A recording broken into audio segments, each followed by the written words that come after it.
Yeah. It's going to be manufactured in India. We are now audible and visible to the audience. We are also live on YouTube, and the video and audio is now open in public domain. Yeah. So we better stop this natter now. Yes. Thank you. So I think we can start the session. Dear friends, good morning, good afternoon, good evening. Buenos dias, bonjour. On behalf of Tropical and Geographical Neurology Specialty Group of World Federation of Neurology, Indian Academy of Neurology, and Forum for Indian Neurology Education, I welcome you all for this last session of WFN Neuro-Infection Series 2. To enlighten us, we have eminent speaker, Professor Van de Beek and Professor Majais Browser, and I welcome them. Today's session is co-organized by American Academy of Neurology Infectious Disease Group. The moderator and chairs for the session are Dr. Kiran Thakur and Dr. Diana Saylor.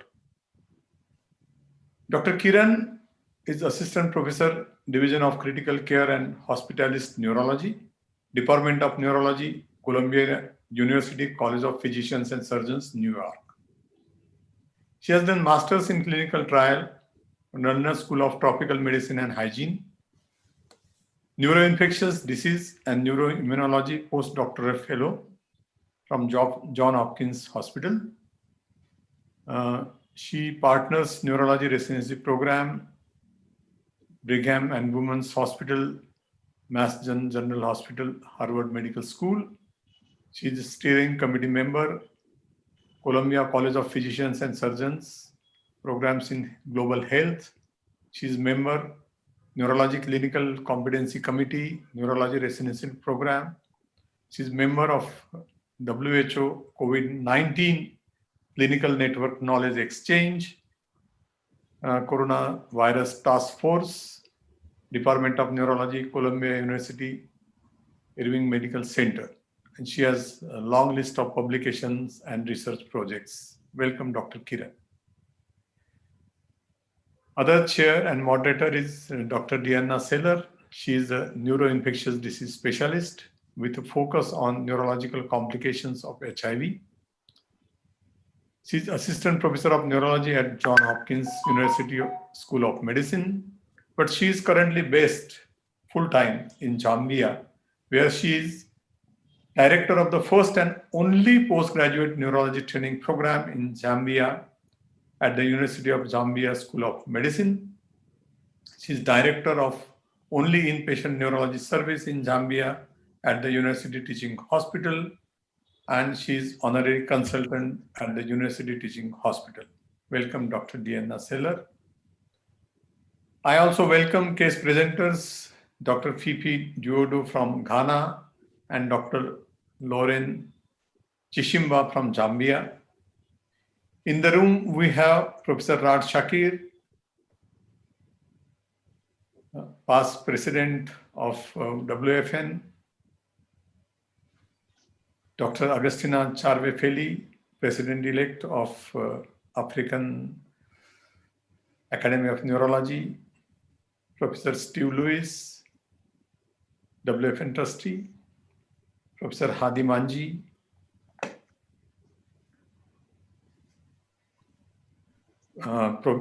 Secretary General of WFN, Professor Wolfgang Griswold, Professor Sarosh Katrak, Professor David Garcia, Dr. Gagandeep Singh, and President of Indian Academy of Neurology, Dr. J.M.K. Murthy. I welcome you all for this session. You are going to have a great and interesting session. After this session, we'll send the certificate of participation for this series. It has been a very interesting and enjoyable series with a good participation from different countries in the world. In 2021, we meet again from February 21, 6 February 21, that is the first Saturday of the month, we will have talk of the month and case of the month. It will be 1.5 hour session, and the talk would be something different. Maybe it will be meet the professor or some interesting talk, some historical aspect, and one case discussion. So we'll have a different flavor from in 2021. So I once again welcome you all for this session, and now I hand over to Professor Dr. Kiran and Dr. Diana to carry out further proceedings. Thank you very much. Thank you so much, Dr. Mushram. We're happy to be here and excited to hear these talks from these eminent speakers. It's my pleasure to introduce Professor Van de Beek. I'm not sure if we can display his CV as well. Great. So Professor Diederik van der Beek is a neurologist at the Academic Medical Center and Center of Infection and Immunity in Amsterdam in the Netherlands. He qualified in medicine from the University of Amsterdam in 1999 and then specialized in neurology at the Academic Medical Center from 2000 to 2006. He was quite busy during this time. In 2004, he successfully defended his thesis on bacterial meningitis in adults. And during his postdoctoral time at the Mayo Clinics from 2006 to 2007, he studied neurological infections after solid organ transplantation. Currently, he holds a faculty position as neurologist and academic medical center fellow in Amsterdam and is the scientific director of Amsterdam Neuroscience. His research program focuses on bacterial meningitis, but also includes projects on infections after stroke and septic encephalopathy. So Professor Van de Beek, thank you so much. And we're lucky to learn from you today about bacterial meningitis. So thank you very much, Diana. I will try to share my screen. Can you say, Diana, can you see it? Yes. Yes. Okay. So, ladies and gentlemen, I would like to thank the organization for this invitation. It's always a bit strange doing it from my own home here in Amsterdam. I'm living in the city center. But anyway, I will give a talk about how to approach a patient with community-acquired bacterial meningitis. And I will try to elaborate this with some of the meningitis guideline and give you some guidelines on how to do the clinical practice. And I have no conflicts of interest. So first of all, I was invited to talk about bacterial meningitis. I always divide this in community-acquired bacterial meningitis. So when a patient gets bacterium, most times through the nasopharynx in the bloodstream, or a nosocomial bacterial meningitis, and these are distinct clinical pictures. And today I'm going to focus on community-acquired bacterial meningitis.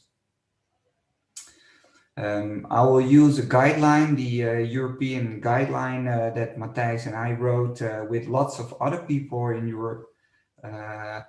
And for the other, if you see a case with nosocomial bacterial meningitis, I refer you to the IDSA guidelines, which we also joined.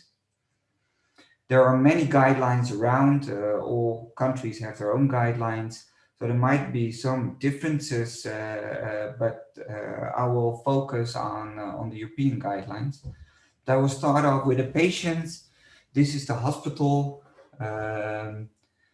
We are just in the middle of a merger now. It's called the Amsterdam University Medical Centers. Actually, there is a merger of the two academic hospitals in the Netherlands. This is one building. This is the building that I'm most of the time working in. And this is our emergency department when it's really quiet. It's a big emergency department. And now, well, there are no patients because it was before the opening. We saw a patient, was a 30-year-old male, who presented on the ER with 7 days of earache and 2 days of headache and fever, and that morning he woke up with an altered consciousness. Indeed, he had a fever, he had a temperature of almost 40 degrees Celsius. And my exam was positive for neck stiffness, and he had a decreased level of consciousness. So he opened his eyes on pain and localized symmetrically and was disoriented.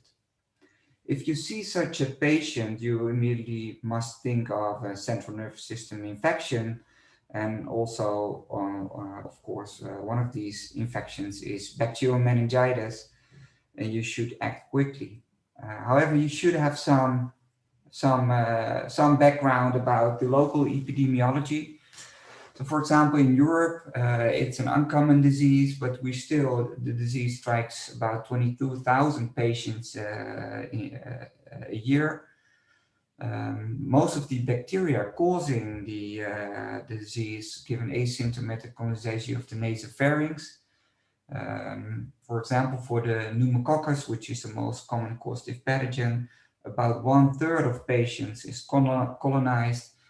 Still, it's not very likely that all these people will get a bacterial meningitis because it's a really complicated process. So these bacteria need to be able to survive in the throat, colonize the host, and then even enter the bloodstream, survive in the bloodstream, and then cross the blood-brain barrier. In the central nervous system, these bacteria can grow freely and cause a devastating infection with high case fatality rates. On the right, you see the brain of a patient who died of pneumococcal meningitis in our hospital. And you can see the brain is covered with pus and all these blood vessels are inflamed. Here you can see a histopathology of these blood vessels. So here you can see the cortex. This is the blood vessel, and where you can imagine if you have such an inflammation of your blood vessels, one of the most common complications are cerebral vascular complications. You should realize it's a preventable disease, and lots of progress have been achieved by the introduction of conjugate vaccines. So conjugate vaccines are nowadays used throughout the whole world. They're targeted against one type of bacterium, and these vaccines are typically given to children, young children, and they protect these children, but also the other patients or the people around, and that's called herd immunity. So this, in the Netherlands, we have a continuous surveillance of bacterial meningitis. This is an article that we published on the meningococcal disease over 30 years. These are the cases per 100,000 population. These are the years. And you can see the incident goes up and down with about, 9 or 7 years, just like the economic conjuncture. And overall is the purple line. In serogroup B is the blue line, and red is serogroup C. And this is a typically example of a success of the introduction of conjugate vaccines. At 1, we started the conjugate vaccine against serogroup C, and we see a sharp decline thereafter.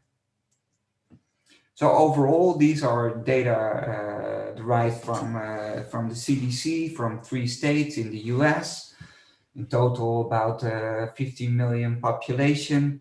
And they plotted the data. Here we plotted the data from 4 of these articles over the years with the distribution of the causative pathogens, giving the annual incidence of bacterial meningitis for all ages. These are the years, and this is the median age of a patient over the years.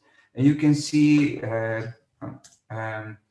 that it used to be the Haemophilus that's causing about half of the cases.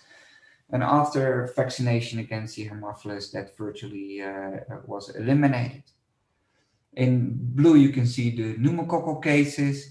So these went down in incidence, but these vaccines are targeting a limited number of serotypes. So we see a decline, but you see that other serotypes are taking over now. For nowadays, if you look, this is still the same picture as 2007. Most common cause is the pneumococcus, and then second most common cause is the meningococcus. Over the time, the median age rose. When in the 80s were mainly children, neonates and children getting meningitis. Nowadays, the median age is about 50 years. What you should realize that these are two statements from the guidelines, that although the most common symptoms of patients with bacterial meningitis are always fever, headache, neck stiffness, and an altered mental status, many patients do not present with these typical signs. The minority of patients present typically. So how should you evaluate such a patient? Well, we use in our hospital flowcharts to do this. You can download them from several articles we published. And typically the first evaluation of a patient takes about 2 minutes. So when a patient gets in, you should evaluate vital functions, blood culture should be drawn, blood test, and then you should assess the severity of the level of suspicion on bacterial meningitis. Most of the patients do not have bacterial meningitis, but if you cannot exclude it, and that's in most of these cases, because it's very difficult to say with 100% certainty that it's not bacterial meningitis, you should do a lumbar puncture. A lumbar puncture confirms your diagnosis. It identifies your causative organism, and thereby you can determine your antibiotic sensitivity pattern of the causative pathogen, and thereby it rationalizes treatment. So before you can do a lumbar puncture, you should evaluate whether it's safe to do a lumbar puncture. And you can use CT in a selective group of patients to detect brain shift, because if you have brain shift, you should not do a lumbar puncture. So this is shown in this picture. On the left, you see the normal situation. In the middle, you see a patient with a brain infarction. About 1/3 of the patients with pneumococcal meningitis develops brain infarction, and this brain infarction causes edema, which can cause substantial left-right shift. On the right, you see generalized brain edema, which also gives a shift, but then downward shift. You can imagine if you do a lumbar puncture in these patients, you increase the shift that's already present because you remove the stopper from below, with brain herniation at risk. You can use clinical characteristics to select whether you can do an immediate lumbar puncture or whether you should do a CT first. That was evaluated in this study that included 301 adults with suspected bacterial meningitis. Eventually, only 2% indeed had bacterial meningitis, and they evaluated 10 clinical items. And these items varied from previous history of neurological disease to focal neurologic deficits. And the purpose of this study, whether you can use these 10 clinical items to rule out CT abnormalities. And if all these 10 items were absent, you had a negative predictive value of 97%. So we gave a grade A recommendation in the European guidelines that it's strongly recommended to perform CT before lumbar puncture in this set of criteria. It's based on these 10 items and common sense. You can find them in the guideline. So in our patient, we just went ahead. We did not perform a CT scan, but we immediately did a lumbar puncture. He had a CSF pressure which was very high, 40 centimeters of water, and it was cloudy CSF, and he had a high leukocyte count, high protein, and low glucose. So in such a case, you should do diagnostics and treatment simultaneously, because we know that the mortality is so high. So this is the clinical practice. So this is the delay from emergency arrival to administration of antibiotics in Denmark, which is a high-income country in Europe. And we can make these pictures for all kinds of countries, and it's almost all the same, that about 80% is treated after 2 hours after the emergency unit arrival. And it does matter when you wait longer. Of course, these are retrospective studies. Wait longer with start of treatment, your case fatality rises almost exponentially. So in the European guidelines, we recommended that you should treat your patients within 1 hour after emergency department arrival, which is really quick. We don't make that in all our patients in the Netherlands, but we should set our aim high. So that also means that you will start treatment when you do not know the causative pathogen. So you should select antibiotic treatment based on the likelihood of a pathogen in a certain patient group and the likelihood of antibiotic resistance. Penicillin resistance, this is a picture from an article already some time ago. You should know that in the Netherlands, the penicillin resistance is very low. In other countries, it's higher. And if you have a high rate of penicillin resistance, you should treat with a different antibiotic regimen. This is the antibiotic regimen we recommended. So in our patient, we should start with cefotaxime or ceftriaxone plus vancomycin. And this is recommendation for the majority of the parts of the world. In the Netherlands, we treat with amoxicillin and ceftriaxone. The ratio of using an anti-inflammatory treatment originates from animal studies. And these animal studies show that lysis of bacteria give high levels of pro-inflammatory cytokines and other products, which again give lysis of bacteria, which give rise to all kinds of secondary destructive effects. And if you treat with an anti-inflammatory treatment like dexamethasone, you can interfere in this vicious circle.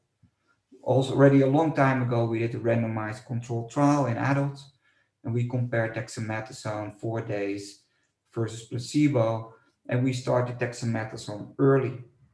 Overall, the unfavorable outcome graded on the Glasgow outcome score decreased with 10% from 25 to 50%, which was a statistically significant difference.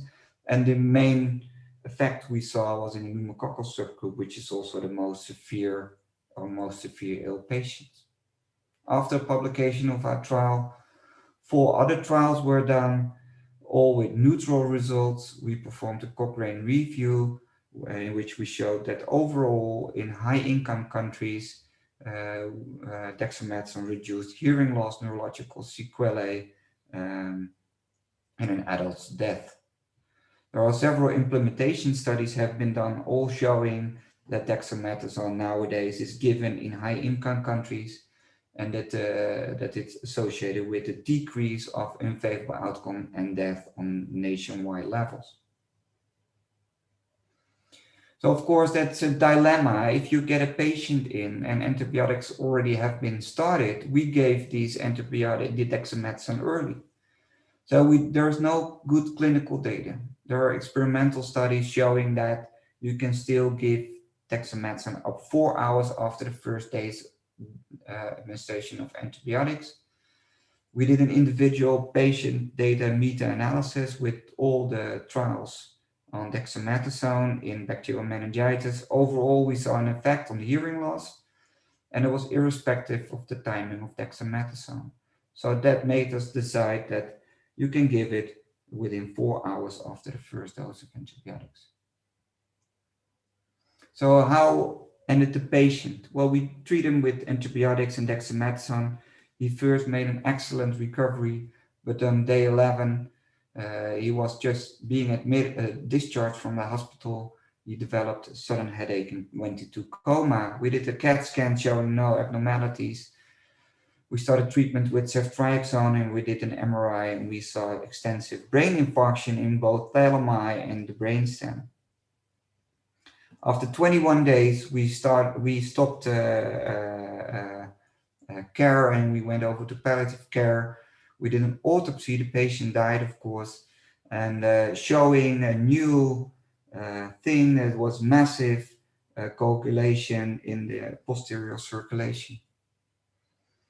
Because we have a continuous registration of patients in the Netherlands, we look back and we noticed that before the implementation of dexamethasone, this complication didn't occur, and after the implementation, about 1 or 2% of the patients with pneumococcal meningitis developed this complication. They all made an excellent recovery, and they deteriorated on day 5 to 42. Some of these patients are already discharged home. We don't know the exact mechanism, but outcome was unfavorable in almost all. So apparently dexamethasone has effect. Overall, it has a good effect, but there are some patients who are, well, not treated enough, or at least the mortality is still too high. So we're constantly trying to improve the treatment of patients. For example, we did a trial on hypothermia, and this also showed you should be very careful with new treatments. We randomized about more than 100 patients with pneumococcal meningitis for moderate hypothermia, standard care, and the primary outcome was unfavorable outcome at month 3. At 100 patients or so, we were stopped because the mortality rate was much higher in the treatment group compared to the control group. So it shows that you should be careful with new treatments. They can sometimes deteriorate the patient. Well, the same happened with glycerol. There was suggested benefit in children, but when they did a trial in Malawi, they saw an increased mortality rate associated with glycerol. There are also lots of reports that you should do aggressive intracranial pressure-based management. Of course, it makes sense, right? There are a lot of complications in these patients, but you should realize there are no randomized control trials and harm may occur. So this can only be done when you're with the back against the wall, for example, in a patient with impeding brain herniation. So with that, I come to my conclusions.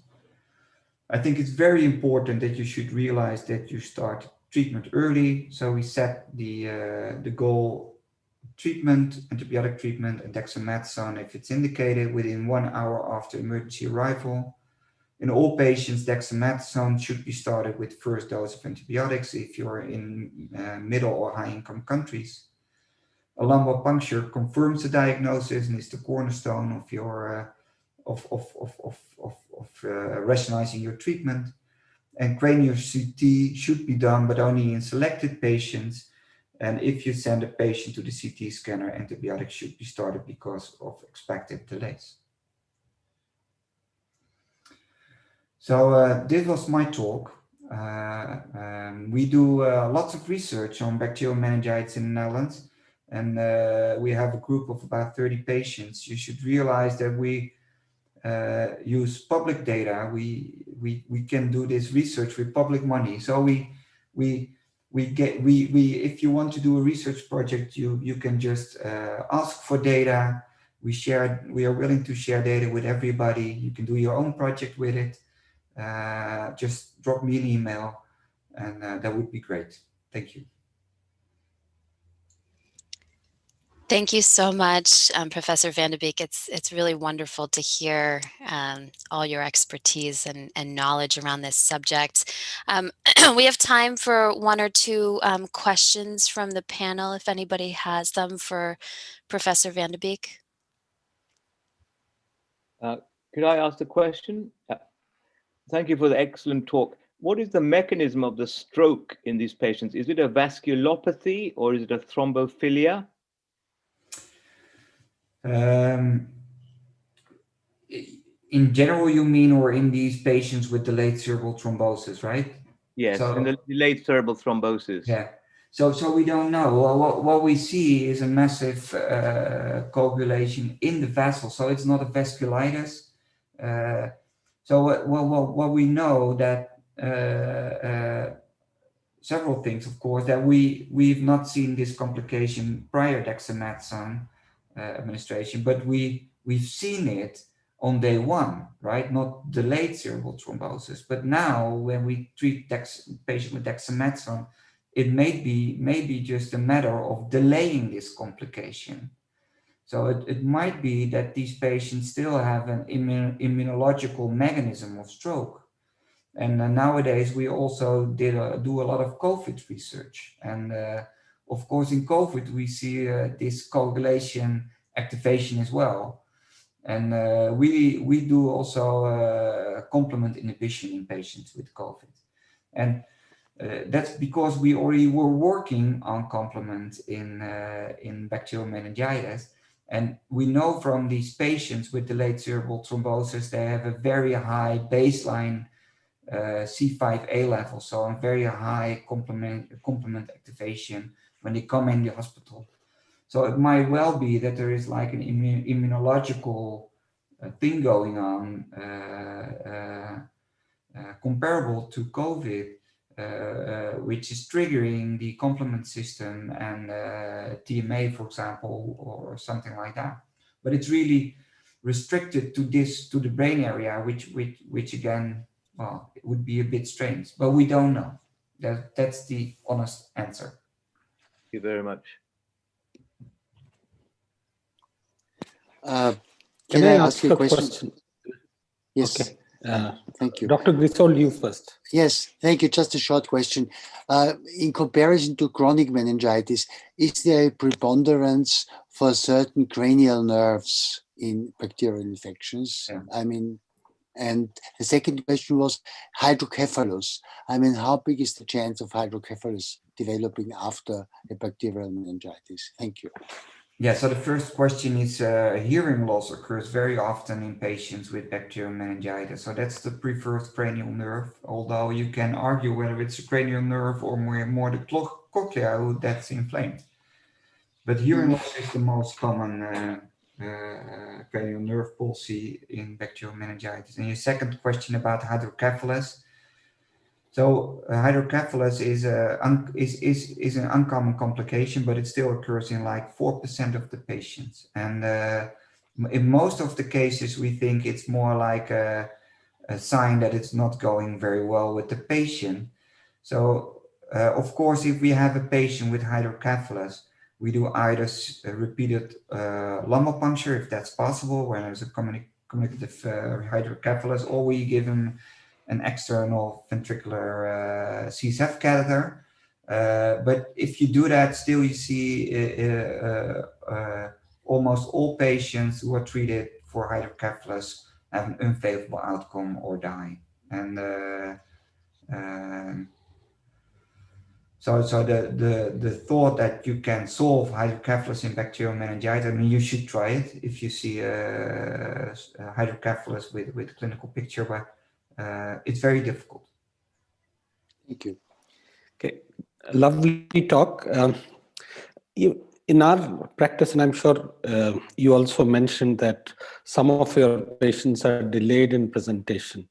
And when they get delayed in presentation, they often get antibiotics treatment outside.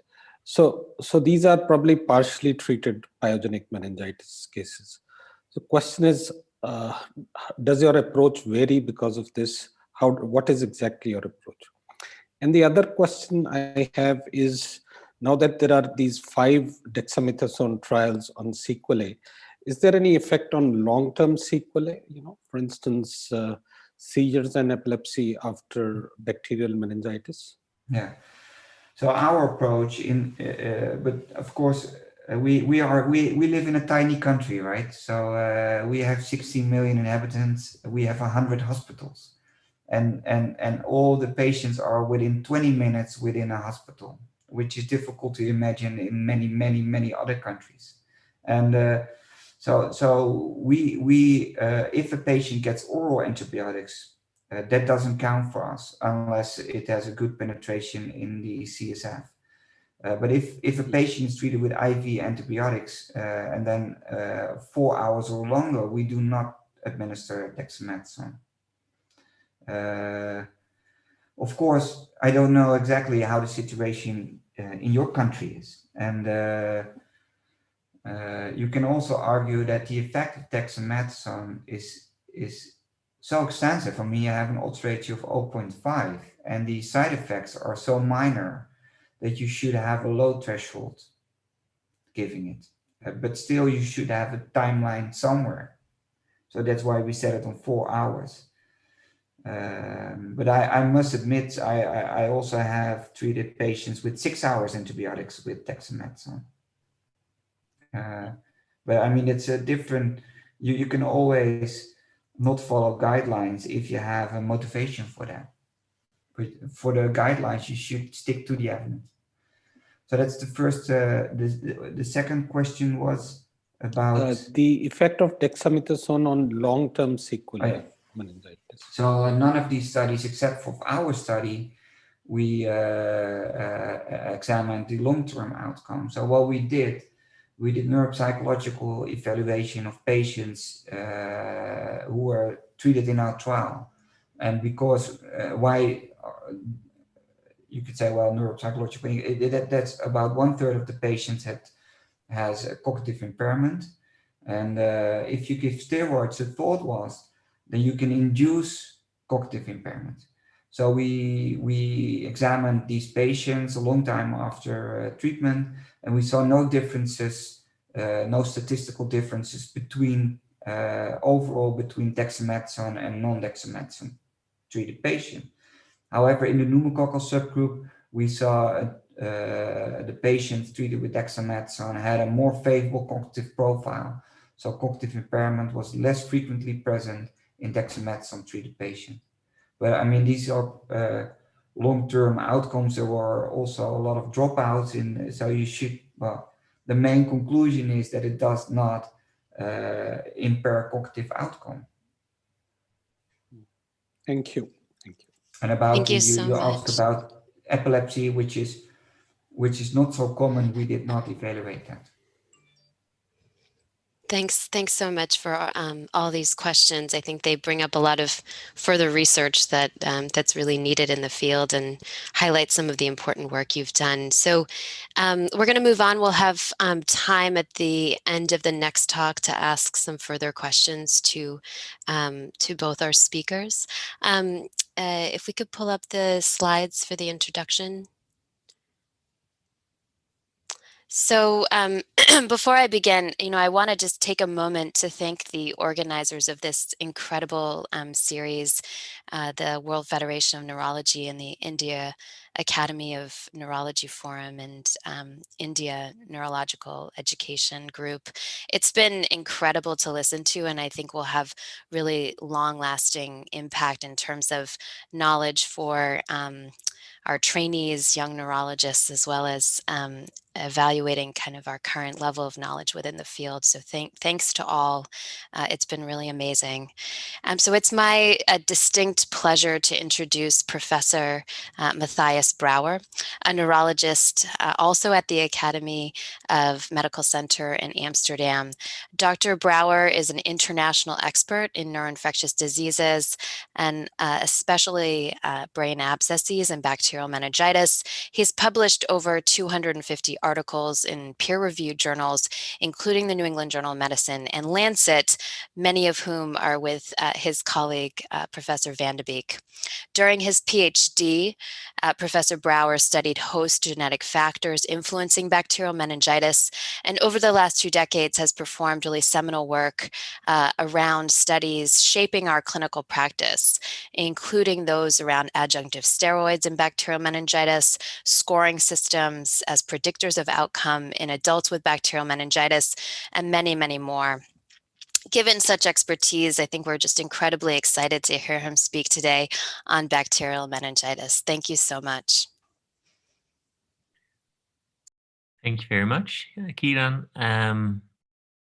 I will share my screen. Yes, everyone can see my slides? Yes. Yes. Okay, so the topic of my presentation is brain abscesses. One moment, yes. And well, I have one conflict of interest that I participate in a trial on brain abscess, but that's an investigator-initiated trial. on oral versus IV antibiotics, and I will come to that talk. I will discuss based on a case I encountered several years ago, and it was a 42-year-old woman who was admitted to the internal medicine department. She was admitted because of confusion, and internal medicine doctors thought she had hepatic encephalopathy or a delirium due to a urinary tract infection. And she was known with the Bacterial syndrome, which is, thrombosis of the liver veins, for which she had previously got a procedure that opened up the veins. And she was also known with cerebral venous sinus thrombosis due to an acute otitis media. She was still treated with a vitamin K antagonist, acenocamerol, for this cerebral venous sinus thrombosis. And this woman had an anamnesis of 2 weeks prior to admission that she had a urinary tract infection, which was treated by the doctor with oral X. But during that 2 weeks, she got progressive symptoms of confusion, sleepiness, and in the end, she was found unresponsive by her neighbor lying on the floor. So in such a patient, what is the chance that someone has a brain abscess? Of course, you will guess that in the end, she will have a brain abscess because the talk is about brain abscess. But when you think of the a priori chance of a patient having a brain abscess, that's actually very small. When you look at epidemiological data, and then we have the best data are from Denmark, where they have an excellent research register of all patients, of all persons in the country, they found that the incidence of brain abscess is between 0.6 to 0.9 per 100,000 inhabitants per year. So if we would translate that to the Netherlands, where we have 17 million inhabitants, that means there are about 100 to 150 patients per year. 800 neurologists, which means that the average neurologist will see a patient with a brain abscess every 6 to 8 years. Now, the incidence of brain abscess has been increasing a bit based on these Danish data, especially in patients over 40 and over 60. You see that there's a slight increase in the past 25 years, and this is mostly due to an increase in underlying immunosuppressive conditions and use of immunosuppressive medication. So, well, you might see it a bit more often in the future, but it's unlikely to be a very frequent event. For this talk, I also looked up whether I could find data for India, but I'm afraid the instance is unclear. There are several case series published from tertiary referral centers, and there I could only find that the incidence is about 20% of all intracranial mass lesions was eventually found to be a brain abscess. And of these abscesses, most of them were abscess. My talk will be mainly on bacterial brain abscesses, but in the end, I will also touch upon the other causes of abscesses. So a priori, the chance of brain abscess is quite low. When the internal medicine doctor found this patient or examined the patients on the first aid, they found a normal temperature, 36.3 centigrade, normal blood pressure, and they describe in the chart a very confused woman with pitting edema on the calves.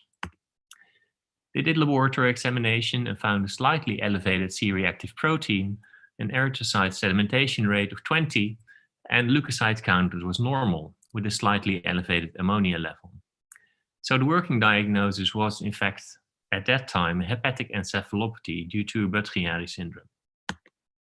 However, 2 days after admission, we were having lunch in the AMC main hall, and it was all of a sudden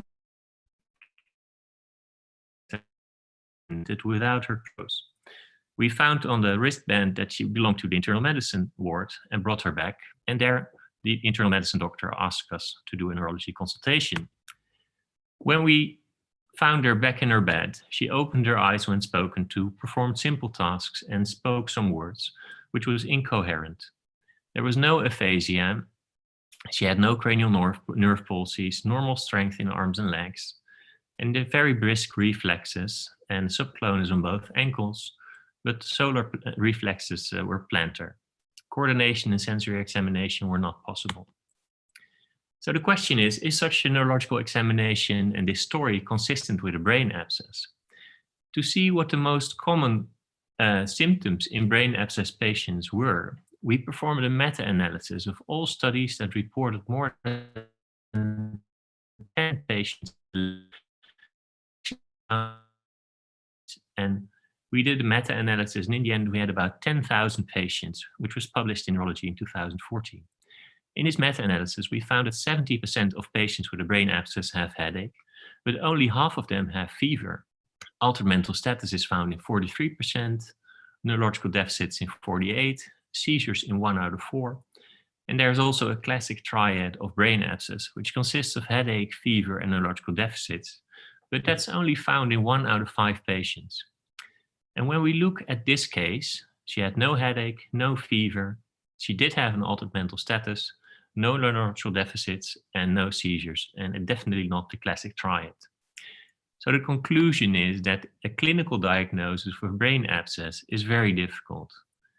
And in the end, it's often the radiologist who makes the diagnosis prior to the neurologist perform a cranial CT.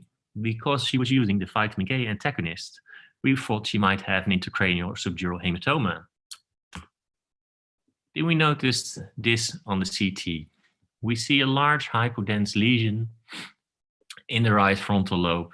And when we gave IV contrast, we see a ring-enhancing lesion suggesting a necrotic center and surrounding edema. When we saw this CT, we asked for a STAT MRI, which was performed. And this is what we saw.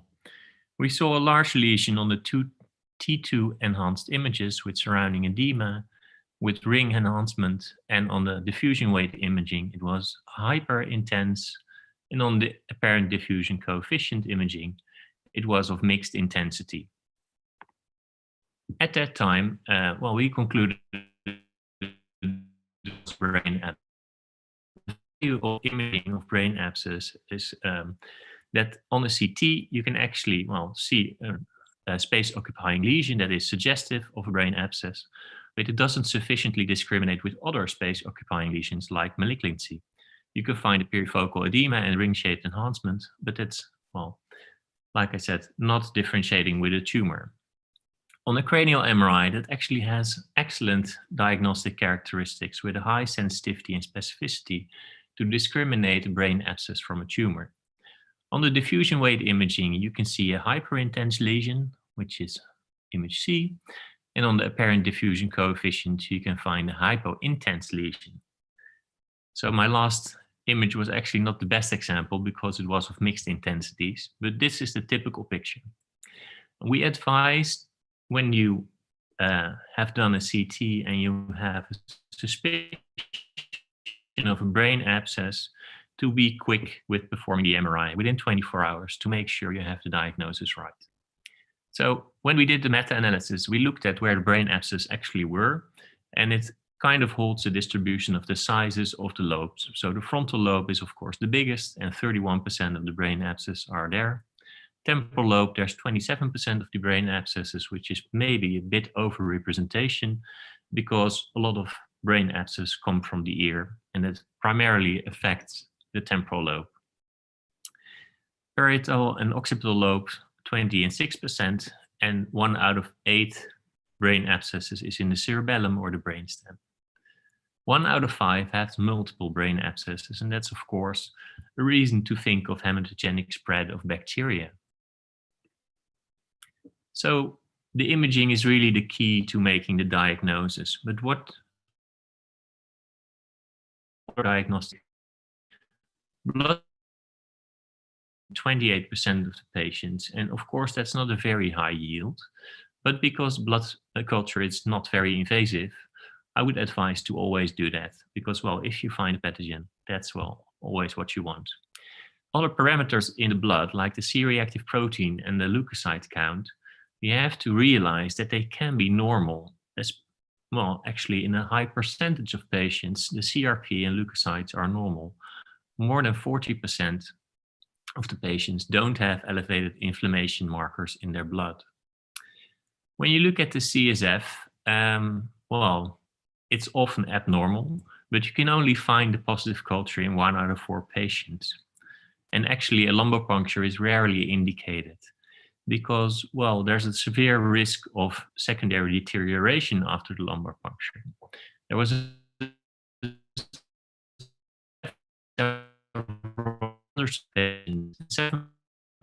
to the lumbar puncture with a brain abscess had secondary deterioration. The only reason to do a lumbar puncture in a patient with a brain abscess is when you have also have meningitis and you see an abscess with no brain shift on the imaging. But it would be better to just go where the money is and do an operation for the brain abscess. So now you have to diagnose and you have to think of what you have to do next. You can start at the antibiotics, you could wait with it, first perform a brain biopsy, or you can first look where you can find the focus of infection elsewhere in the body. Well, these are all steps that you can consider for each patient individually, but in general, you have to, perform surgery. You have bacterial and you have to, change your treatment based on what bacteria are in the abscess. Even if you find a pathogen from the blood, the abscess may have a mixed culture result, and then you miss part of your treatment. So if a patient is clinically stable, like this patient who has been having symptoms for 2-3 weeks and actually is not doing that bad, you can wait until the operation is done, if the operation is done within 24 hours. We know that if you give antibiotics intravenously prior to the operation, the yield of the biopsy decreases. So if the patient is stable and you have, you know that the operation will be done within a day, you could wait. Unless the patient deteriorates, then you have to start immediately. There is one exception to this, and that's when you have a brain abscess that's typical for toxoplasmosis. For instance,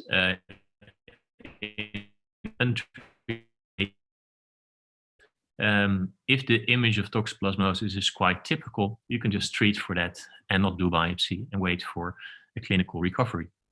There is another reason to operate on patients with a brain abscess, and that's therapeutic, to reduce the size of the abscess and thereby shorten the duration of antibiotics. And that's commonly advised in the literature to do it when the abscess is larger than 3 centimeters in diameter. However, the basis for this recommendation is quite poor. The data, there are not very good data on when to operate and when not.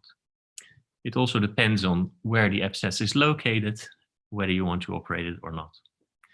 If during the admission the abscess increases in size, that can be a reason to operate later. But usually you want to do it soon to get the abscess smaller. Back to our case, we asked the neurosurgeon to assess the patient. They decided to do an operation and they did a stereotactic aspiration of the brain abscess and found 12 milliliters of bloody pus. We started with ceftriaxone and metronidazole, and after 3 days, the culture from the brain abscess puncture came back and we found a Streptococcus constellatus. So when you look at the antibiotic treatment for brain abscess, the empiric antibacterial treatment is ceftriaxone and metronidazole. And this is based on the spectrum of pathogens that you could expect in a brain abscess. So when we look at the meta-analysis with 10,000 patients, we found that in the end, 68% of the patients, a pathogen would be identified. In 73%, there was one pathogen. In 20%, the most common pathogen of brain abscesses are streptococci. The second most common was staphylococci. Gram-negative bacteria like E. coli, Klebsiella pneumoniae, and Proteus, they occur in 16%, and there are many, many, many others. There was a list of about 120 different bacteria that have been found and described in brain abscesses. But if you give ceftriaxone and metronidazole, you will cover about 98% of the bacteria in that list. Of course, this depends on where you work and how the local antibiotic resistant rates are. If there's a high level of methicillin-resistant Staph aureus, you have to treat with vancomycin in addition to these. So when the cultures come back for streptococci, usually penicillin is sufficient. When you have staphylococci, penicillin is you usually continue with the empiric regimen. It's so important to find the right bacteria, because if you narrow the antibiotics, it works better, but you also prevent side effects from long-term metronidazole treatment. I've seen quite a lot of patients who developed polyneuropathy or even encephalopathy in metronidazole treatment for, well, 6 to 8 weeks. Back to the case. Because the bacterium was found, Streptococcus constellatus, the antibiotics were changed to penicillin, and after weeks she gradually improved clinically. However, the neurosurgeons want to check how their operation worked, performed the CT, and saw that the size of the abscess had increased from 21 to 26 millimeters.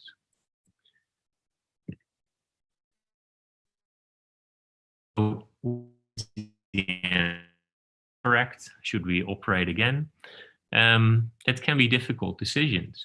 So what happened was the patient was operated again.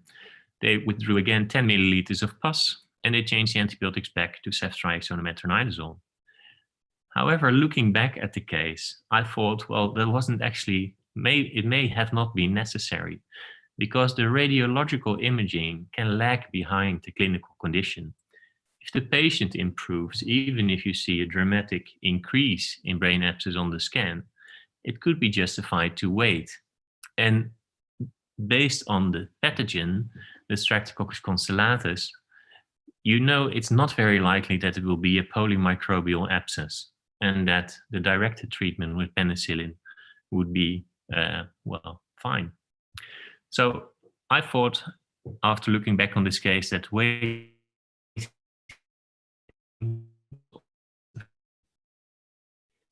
So as soon as the condition of the patient has stabilized, you have to find the focus of infection.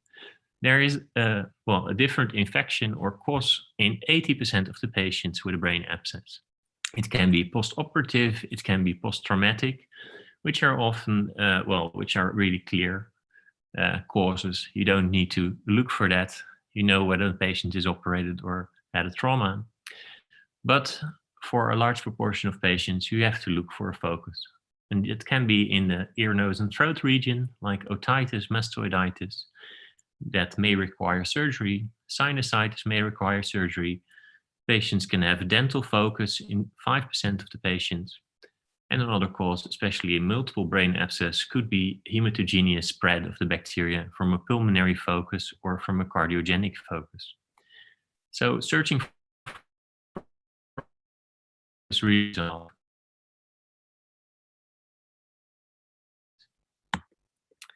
In these patients, we asked the cardiologist, who made a cardiac ultrasound, which showed no abnormalities. We did a consultation from the ear, nose, and throat doctor, who found no ENT focus. And we asked the dentist to look at the patient who found bad dentures and in the end removed 2 teeth. And we concluded that the teeth were the focus of the infection. After 4 weeks, the patient had improved a lot. She had some behavioral changes based, her family told us, we didn't notice it that much. And we saw on the control follow-up MRI that the brain abscess had a reduced size. So what's next? 4 weeks of IV antibiotics. Could it be sufficient? Could you stop? Could you switch to oral treatment for 6 weeks and treat for 6 weeks? Or should you keep the patient admitted and treat the IV antibiotics? So this is a difficult discussion, because in general, there are not that many guidelines, but in the reviews in the literature, almost everyone advises to give 6 to 8 weeks of intravenous antibiotics. However, there are some case series that say that it's safe to switch to oral antibiotics if the patient is stable and the imaging is improving. However, that's quite difficult because we don't know which patient actually, respond well to oral treatment. So last year, there was a study published in the New England Journal of Medicine, a Danish study, a randomized controlled trial for another invasive infection, which is endocarditis. And they studied who was safe to give oral antibiotics instead of intravenous antibiotics after 10 days of treatment. And they found in a non-inferiority design trial that oral antibiotics were not inferior, so just as good. And potentially for brain abscess, this is also the case. So we don't know it right now, but currently there's a trial that just started in Denmark, France, Australia, and the Netherlands that's going to compare just that, whether after 2 weeks of treatment with IV antibiotics is safe to change to oral antibiotics. And that will make a huge difference for patients. You don't have to be admitted anymore. You don't need the IV line at home if that's possible. And well, we'll see what that shows. So these are the scans of this patient. And usually what we advise is to treat IV antibiotics. Before you stop the antibiotics in the last week, make a control MRI to see whether the abscess has decreased and is gone.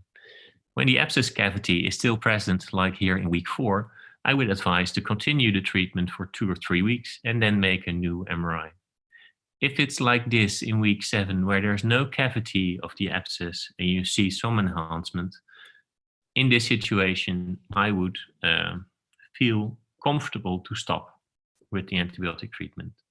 And that's usually what I advise. When the brain abscess cavity is gone, there can be some minor changes on the MRI, well, like leftover enhancement, but it's safe to stop. So brain abscess is a severe condition that has severe complications. The most is the interventricular rupture of brain abscess, which is in the literature abbreviated as IVROBA. That is what you see here is that there's a small abscess in the nucleus caudatus, and it ruptured into the ventricular system and resulted in a unilateral hydrocephalus. So there is a very severe ventriculitis that occurs usually with directly obstruction hydrocephalus, and it has a mortality of 30%. Other complications are epilepsy. We know that during admission, 1 in 4 patients with a brain abscess has epilepsy, and during follow-up in the, well, let's say 1 to 5 years afterwards, cumulatively 27% of the patients have epilepsy, but most of them are, well, within the first year.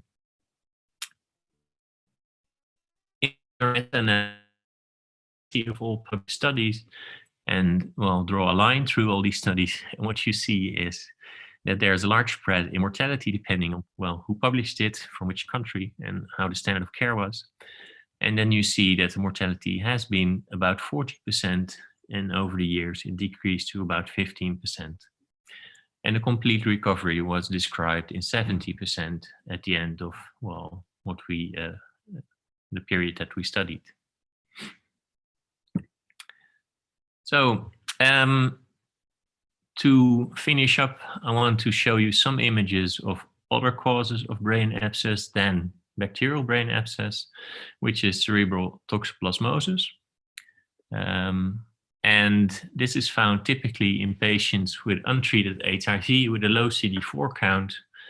It can also be found in patients with other immunodeficiencies.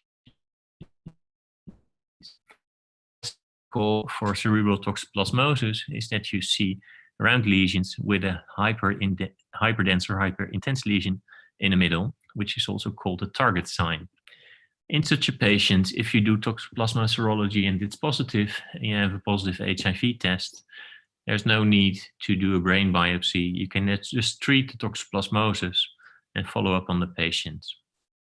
And usually they recover quite quickly. Fungal brain abscesses are very difficult to treat. I have 2 examples of this, of aspergillosis and mucormycosis. Aspergillosis is typically found in patients with well, compromised immune system, for instance, transplantations, and those with well, immunosuppressive medication. And mucormycosis is typically found in patients with diabetes who have a fungal infection of patients, which then grows into the brain. And it's very difficult to treat this with medication. So if you have such a patient, the prognosis improves if you try to resect as much as possible. And the treatment is usually with voriconazole for aspergillosis and amphotericin for mucormycosis. Finally, tuberculous abscesses are, well, at least in our setting, quite rare. The literature about tuberculous abscesses is not, well, I didn't find that much about it. It's good to realize that it occurs, TB abscesses, in very severe tuberculosis, but sometimes it's difficult to differentiate between brain abscess due to tuberculosis and a paradoxical reaction in tuberculosis. This happens in patients with a treated tuberculosis meningitis. You get an ongoing inflammatory response. And in time, you get these kind of lesions, like this one. And they're not infections, but there are an inflammatory response to the remaining particles of the TB. When you're in doubt, you need to, of course, treat longer with tuberculostatics. And you can consider doing a biopsy of these lesions to do a PCR and see whether it's still active TB. And if you don't find positive PCR, you need to consider using immunosuppressive treatment for the paradoxical reaction. So finally, to conclude, brain abscess is a relatively rare disease. It's also a difficult disease because the clinical characteristics and laboratory parameters are not very specific. And sometimes it can be a real surprise when you find an abscess. That's also the way to diagnose it with cranial imaging, especially with MRI, where you can differentiate with tumors. And when you find a brain abscess, well, always try to get material. Try to get diagnostic aspiration. And usually you need to treat for 6 to 8 weeks with intravenous treatment. And usually we do checkup imaging at least prior to stopping the antibiotic treatment, but usually during the process you also want to repeat it once or twice. When I listened to Diederik's talk, I realized I didn't discuss dexamethasone treatment in my talk. There's not much data about that treatment of dexamethasone in brain abscesses. We observed in the meta-analysis that about half the patients get dexamethasone, but really don't know whether it's, well, whether it works or not. It works to reduce the edema, but also antibiotic penetration through the blood-brain barrier, and also prevents, well, the antibiotics from getting good penetration into the brain abscess. So right now, with lack of trials, I would say only treat it if there's that much brain edema that the patient might herniate. So in very severe cases, and do not routinely treat the patient with dexamethasone. Okay, that was my final slide. And I am happy to answer your questions. Thank you so much. That was a wonderful talk and a great overview with lots of great cases, images, and discussion around the data. We have time for a few questions. Would any of the panelists like to ask them questions? And then we have a few in our attendees as well that I can read out.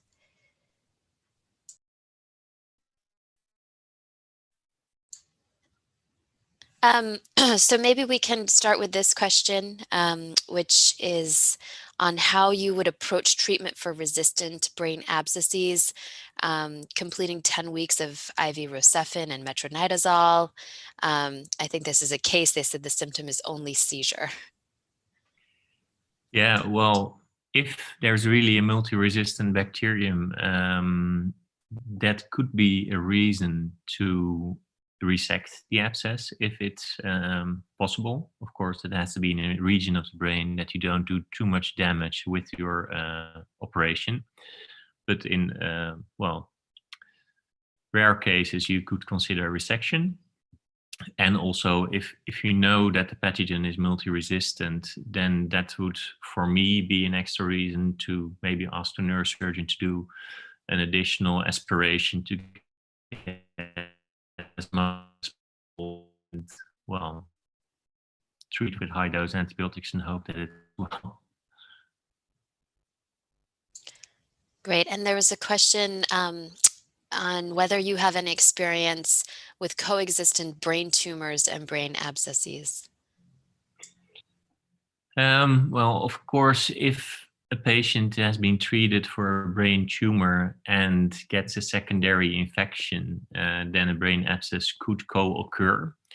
We recently had some cases where there was substantial doubt whether there was a metastasis or a brain abscess, and that was difficult to differentiate even with the MRI. Yes, well, I haven't seen it. Well, maybe I haven't seen it once or twice, but I've seen it once or twice. But it's difficult, and you might consider a biopsy of both lesions. Any questions from the panelists? I have one question for both speakers. There aren't others.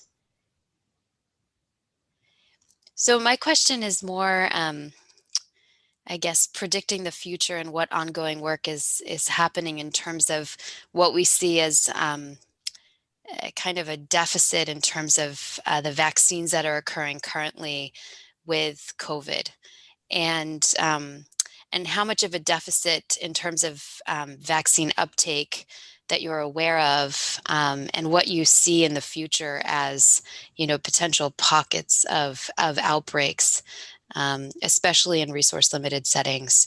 So I don't know if you have any data on this in terms of the deficit with regards to kind of vaccine usage currently, and what your ongoing work will be in this field. Well, that's a very difficult question. So I would like to pin it down. So your question is, what do we expect from the deficits after that can occur after the COVID vaccination? Asking more about kind of what we've lost in terms of people being able to actually get bacterial meningitis vaccines. Oh, so well, yeah, we don't know. Of course, I mean, the COVID epidemic has really impacted the care in the low resource countries, also in the high resource countries, and there we see something interesting happening over the last year. So when we went in lockdown in the Netherlands, the incidence of pneumococcal meningitis decreased tremendously, and in rich countries, the COVID epidemic has no effect on the vaccination schedules, because we are really able to continue these routine vaccination campaigns. In the lower or middle income countries, it's a complete different story, I think. There you might expect, because of the local lockdowns, a decrease first, but then maybe an increase, and we know that the rate is really associated with poverty. And I mean, one thing that this COVID epidemic has caused is more poverty and an increasing difference between the rich and the poorer countries. So we'll have a huge impact. And what will we do about it? Well, that's not very easy, right? And maybe that's more something for policymakers and the WHO than we are. Well, we are doing clinical trials and all kind of nice sequencing, but that won't help the people who are not getting the vaccines right now. Professor Manji, do you have a question? Yes, if I may, for both speakers, thank you for excellent talks. The question I would like to ask is, well, why did these people develop the cerebral abscess or the meningitis? Where are things stand with immunogenetics in individual patients? You know, what are the risk factors at any particular time in one's life to trigger off this sort of complication, really? Yeah, so I can answer the question for bacterial meningitis. So what we did, we published a study on immunogenetics. So where we sequenced the whole cohort of pneumococcal meningitis. So we characterized the patient genetically and then the pathogens as well, and then calculated the heritability. So because we know, of course, if you have immunocompromise, you have a high risk of getting meningitis. So that's clear, right? But what about, and if you have like a complement deficiency running in your family, you have a higher chance of, so these are the extreme phenotypes we know. And then you have like a lot in between, we don't know. And there the heritability can be helpful, and it was quite high. So if you look at the heritability for the susceptibility, it's driven by both the pathogen and the host genetics, and the outcome is mainly driven by the host genetics. So the pathogen genetics, well, you can imagine that. I mean, you have like you're colonized, and sometimes you get like a virulent strain, which is more likely to get bacterial meningitis. But also the human genetics plays a role there. But for brain abscess, that's, well, Matthijs maybe can answer, but that's more difficult because there's less research. Yeah, so most studies on brain abscesses are like 100 patients, and the largest is on 600 patients, and that's from the past 50 years. So there have been no genetic association.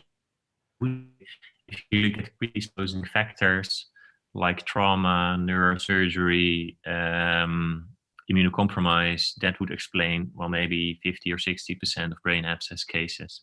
And of course, there's also a reason why someone gets mastoiditis or otitis and someone else doesn't. And I think that's just not figured out completely. Yeah, I'm a bit skeptical that that will happen for brain abscesses in the near future, because it's just a rare condition. And there are few large prospective cohort studies which well, can be used to answer that question. Great, thank you very much. So sometimes I think, well, it's more like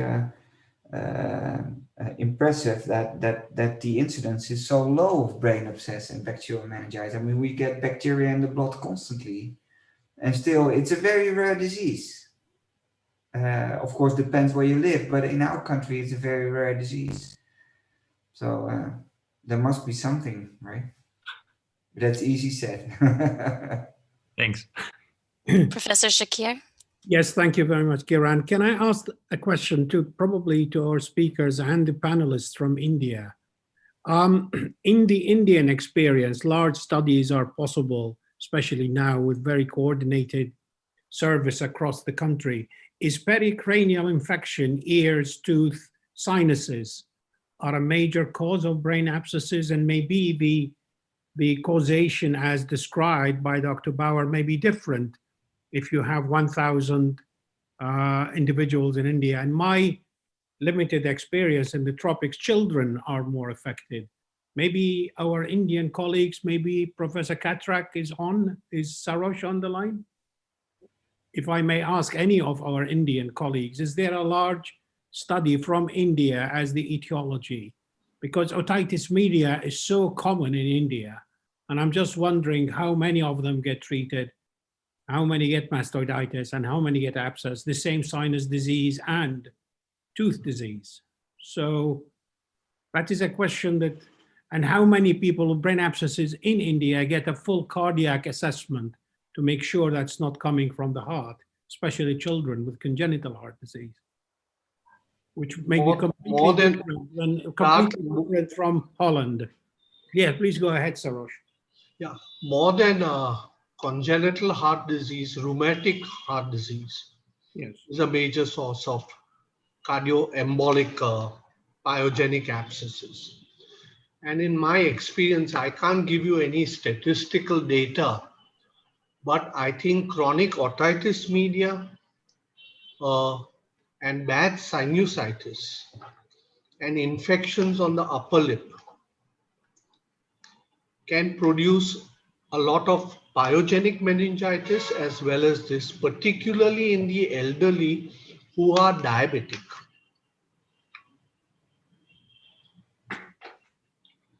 But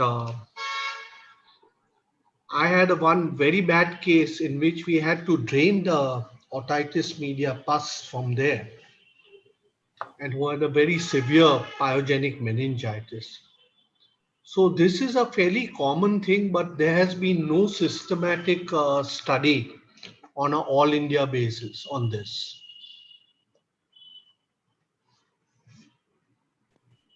Yeah, I think I agree with Professor Kathrak, sir, but overall, do you agree, sir? Brain abscesses are, pyogenic brain abscesses seem to be decreasing in our clinical practice, and these days we see more of fungal and tubercular and fungal abscesses.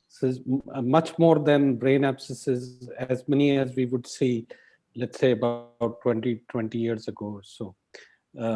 But yes, I think the two major foci of infections are chronic otitis media and sinusitis. But we should always keep in mind a hematogenous focus. For instance, endocarditis is something that should always be ruled out. And we would almost always, I think, without fail, we would get an echocardiogram, a good echocardiogram in patients with bacterial brain abscess. So that is something which would be essentially an essential part of the investigation routine in such patients. But somehow, number of bacterial brain abscesses or pyogenic brain abscesses in clinical practice, at least that's what my experience is kind of going down. We are seeing more, we can see bacterial meningitis. Yes. But we are not seeing so much of abscesses. Abscesses these days. Yes, yes. If you talk of abscesses as a whole, brain abscesses as a whole, it will be more tubercle abscesses and fungal abscesses. Yeah, yeah. Yeah, I think over the years, the incidence is going down. And another, I think there is improvement in the general care and advent of antibiotics. Previously, we used to see even intracranial infections secondary to postpartum cases and postpubertal infections, pelvic infections going into hematogenous spread and getting into abscesses and cerebral venous thrombosis. But over the years, that those cases have also come down very drastically. And I would agree that now the pyogenic abscesses or bacterial abscesses are much less common. Thanks, everybody. And there's a few more questions in the chat, but I'll let our speakers and panelists answer them via the chat and hand it over to my colleague, Dr. Saylor, to introduce our next speakers. Thank you. And thanks to Professor Brewer and Van de Beek. Those were wonderful talks. And we have two more great presentations coming up. The first one is going to be from Dr. Fifi Duodu. He's a neurology registrar at Korle-Bu Teaching Hospital in Accra, Ghana.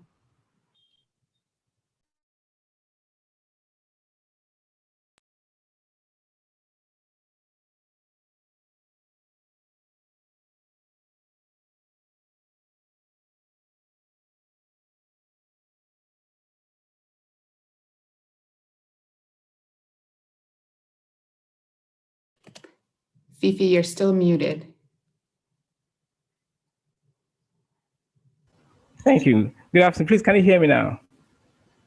Thank you very Yes. much. Once again, thank you very much for giving me the opportunity to present on this forum. I'm very grateful. My name is Fifi Dodu. I'm a senior resident in neurology, Kolebu Teaching Hospital, Accra, Ghana, and I'll be presenting on the case of a young kidney transplant patient who came with persistent rash and a headache.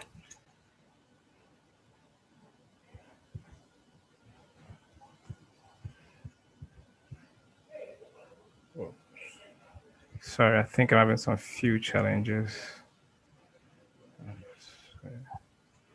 Yeah, no, you can press on the screen, signal on the screen so you can move forward.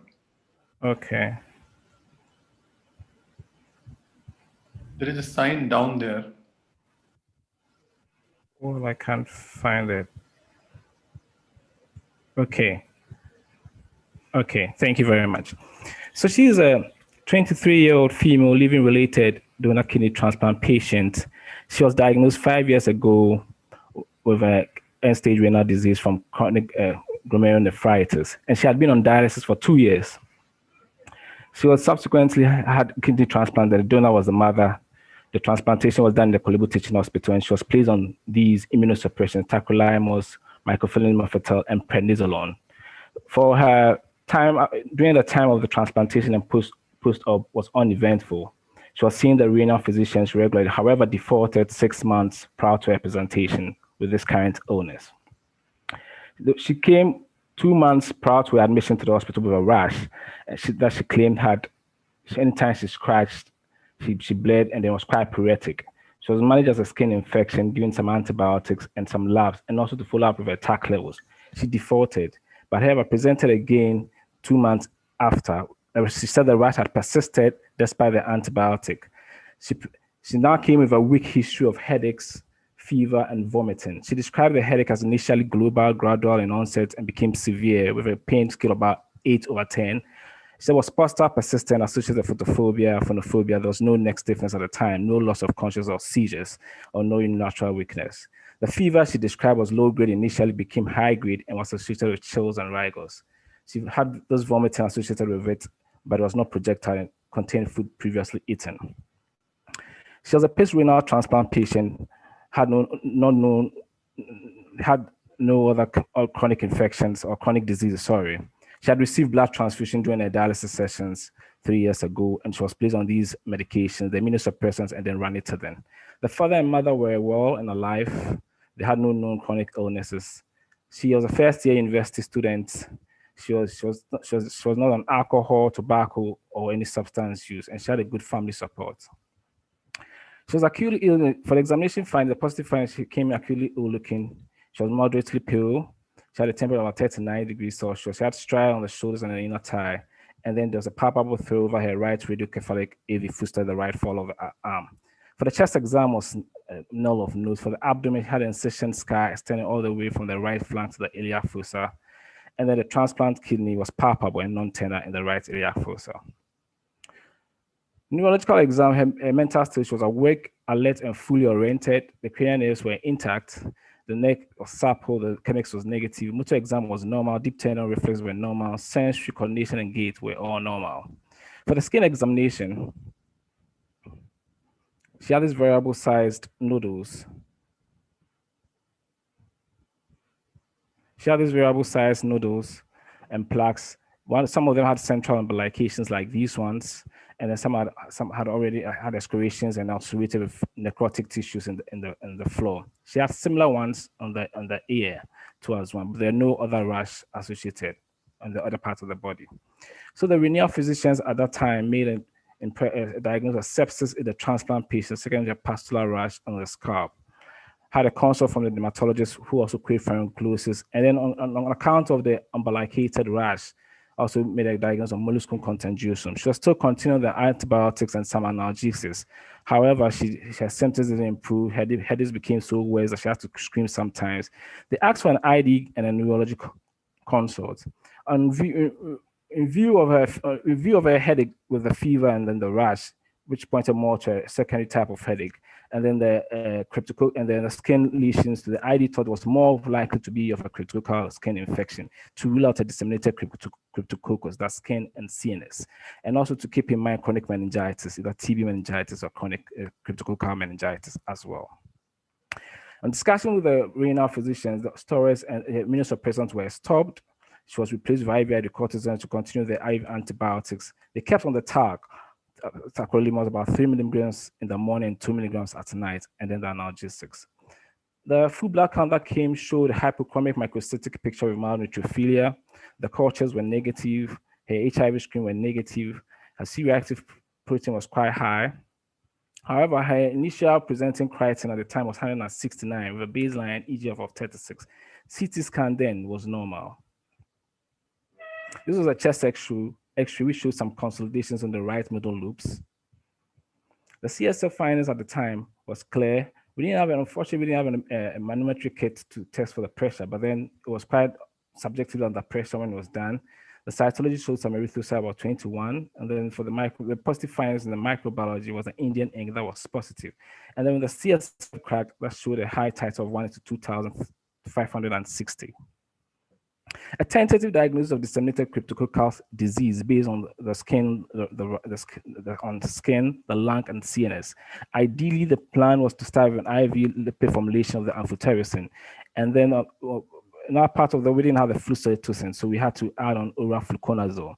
The other alternative would have been to give a high dose of the fluconazole if the amphotericin was not available, and to be doing a serial therapeutic lumbar punctures towards well. She had 4 doses of the IV amphotericin B, but I might say that unfortunately, because of cost and at the time was not also available, she was not able to purchase the lipid formulation. She came with a dexamethasone. She had erratic doses, even though during the 4 days, on day 2 of the IV amphotericin, the creatinine had increased slightly from baseline to 179. EGFR was 179. But however, the serum TARC at this time was high, was 29.5. So the plan was to stop the TARC and then repeat the BUA. So 4 days later on, we realized that the EGFR declined drastically and the serum TARC was still high, so we stopped the amphotericin and to continue the fluconazole. This time around, we were fortunate to do a lumbar puncture of a manometer. The opening pressure was 42, and they were able to drain about 15 to 20, and the closing pressure was 25 then. Patient was doing quite well, however, about 3 weeks on day 21, she was noticed to have an abnormal and aggressive behavior. Initially, which we thought because of agitation that on long stay in the hospital, but she complained that she had a relapse of her symptoms. The headaches were bad this time. She was vomiting and had 2 episodes of seizures, and then now have using new eruptions on the nose and some vesicles on the vulva. At that point in time, we are querying whether there was a persistent cryptococcal meningitis or to rule out cryptococcal immune reconstitution syndrome based on the fact that we had stopped the immunosuppressants, and to also rule out herpes encephalitis too as well. The renal physician also talked about CMV meningoencephalitis, but unfortunately the viral load was not able to, we were not able to do the viral load, and the donor status at the time was unknown. The plan was to optimize immunosuppression to reintroduce the TARC at this time and to continue the repeat lumbar puncture. And for possible dialysis, however, the patient declined that she would, based on her faith, she doesn't want to go back on dialysis. We asked for the lumbar puncture that came just to rule out any viral meningitis, came back as negative. The microbiology again was positive for Indian ink, and then the erythrocytes were 21. So we maintained her on the oral fluconazole, 400 milligrams, and then she did improve clinically. However, her chemistry markers were not doing that great, and you could see that during the stay with us, her serum creatinine was moving around 600 and minimum about 559. EGFRs were not good. At point in time, her TARCs also were up. We had to stop the TARC and reintroduce when the TARC levels were fine. Otherwise, at this point, we are thinking, was there an allograft failure from the tacrolimus toxicity, or considering a persistent high creatinine level? Was there an iris from the cryptococcal we are dealing with? And then to rule out any other obstructive ureopathies. But however, the abdominal CT scans were fine. So at this point, the preventive management was to pause with IV methylprednisolone 500 milligram daily for 3 days and continue with the prednisolone. Restart her MMF and to strongly consider a kidney biopsy. Patient remained stable but had no new complaints, and she was actually discharged home 2 months after an admission on these medications, on the fluconazole, to complete 10 weeks and switch to 200 milligram for 12 months to continue the TAG and monitor the TAG levels very well, and to continue the other immunosuppressants. 2 weeks after discharge, she came for follow-up. Had no new complaints. Her headaches were down, no new skin lesions. Her creatinine was still not the best. eGFR was a 14. And the renal physician strongly recommended a kidney biopsy. Dialysis this time discussed with her. She consented to it and started. Her TARC levels were also well about 5.1. I just want to talk a little bit literature on disseminated cryptococcals and solid organ transplantations. We all know that for solid organ transplantations, you are overwhelmed with these challenges, infections, malignancies, and then cardiovascular diseases. For the infections, it's like a time clock, and it can actually predict what types of infections they can have. For the first month, there might be challenges with their surgery, nosocomial infection, and then donor-derived infection. For 1 to 6 months, you might also have challenges, again, the donor-derived, this time around with viral infections, UTIs, and especially the CMVs at this time, which most of them have prophylaxis.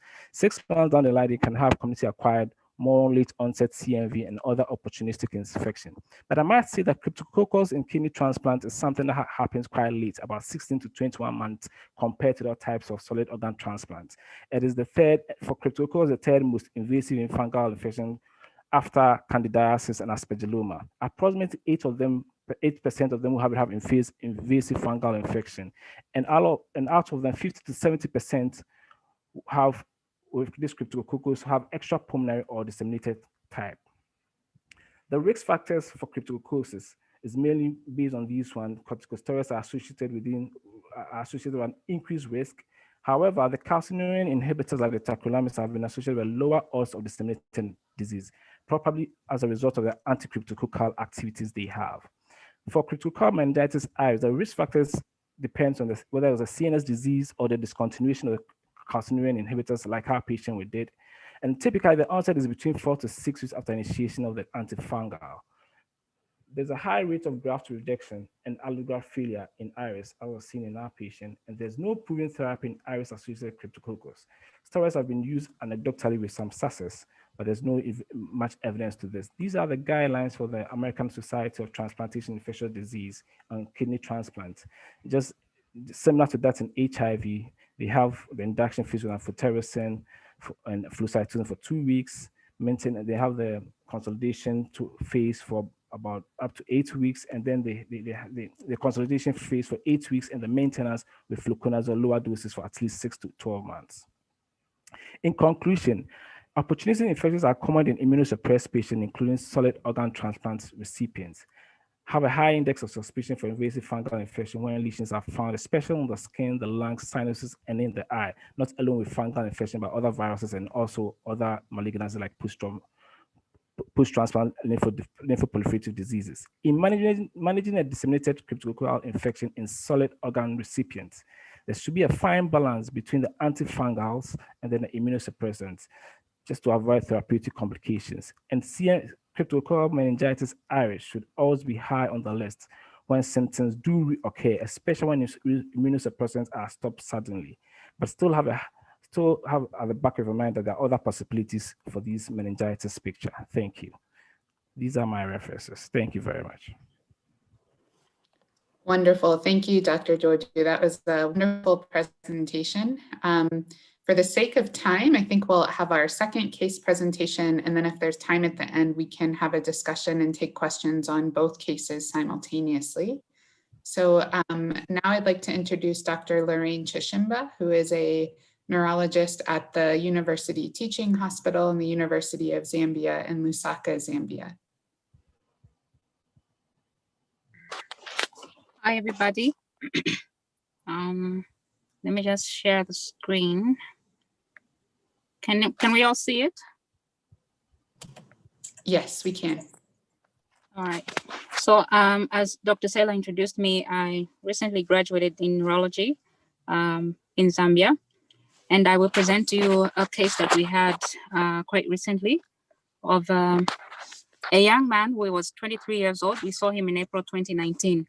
He was right-handed, and he presented to our emergency department with new onset focal unaware seizures and involving the left upper extremity with secondary generalization. He also had headaches. He was a young man who was HIV reactive, was on antiretroviral therapy, which included emtricitabine, tenofovir, and ritonavir boosted lopinavir treatment, following a background of poor viral suppression.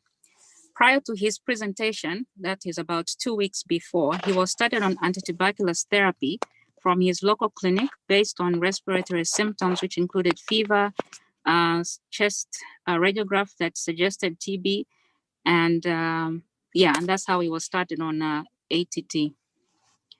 His review of systems, there was really no other problems that he had. His past medical history was unremarkable, but basically just what I've mentioned already. His social and family history were also unremarkable. On exam, his mental status was normal. His cranial nerves were intact. Motor, he had normal bulk and tone in all extremities, and the power was about 5 out of 5 in all extremities. There was no pronator drift, but there was orbiting that was noted around the left upper extremities. His reflexes were 2+ in all the limbs, except 3+ in the left biceps and brachioradialis. His coordination and sensory exam were also intact, and his gait was normal. The rest of the vitals were also within normal range. At this point, we were thinking that we're dealing with a lesion, possibly in the right frontoparietal cortical lesion. And some of the etiologies that we thought about were that given that he was HIV reactive, we thought we were dealing with the central nervous system opportunistic infection, including bacterial, fungal, viral, parasitic, and neoplastic. So some of the things we thought about were a tuberculoma or a tuberculous abscess. Could it be neurosyphilis? Was it a cryptococoma?